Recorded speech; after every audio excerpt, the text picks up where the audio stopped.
50 दिवस मी वेगळ्या स्ट्रॅटेजीने चाललो, 2 महिने मी त्याच्यानी, 6 महिने याच्यानी, तर कितीही भारी टेक्नॉलॉजी आली तरी तुम्हाला प्रॉफिट कमवून देणार नाही. जे लोक ऑप्शनला घाबरतात ना, मी त्यांना एक एक्झाम्पल देतो आणि मी तुम्हाला गॅरंटेड सांगतो की या एक्झाम्पलप्रमाणे जर तो व्यक्ती तयार झाला तर तो परत कधी ऑप्शन ट्रेडिंगला घाबरणार नाही आणि तो सक्सेसफुल ऑप्शन ट्रेडिंग जे आहे ते करू शकतो.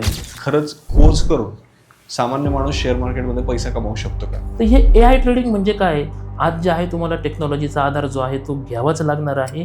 तुम्ही 10-10, 12-12 तास स्क्रीन समोर बसून जे आहेत, इथं सायकोलॉजी गेम आहे, हा सर्वांना माहिती आहे, तर हे शक्य नाही आहे. नवीन नवीन ॲप्लिकेशन येत आहेत, बऱ्याचशा गोष्टी चेंज होतात, तर याचा लोकांना फायदा होतोय की नुकसान होत आहे? उसी शान से उडाया भी कभी भी नोटों पर हमने रबर नहीं बांधा.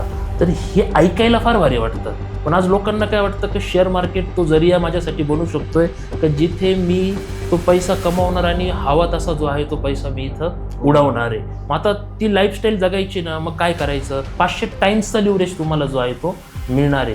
तर तो कुठं कॅल्क्युलेशन गेलं ते सर की मी म्हणजे 1 रुपयाला मी 500 रुपये ट्रेड करतो. क्लोन ॲप जे म्हणतो ना, ते पण मार्केटमध्ये येतात. नवीन लोकांना हे समजत नाही की कॉपी काय आहे, क्लोन काय आहे.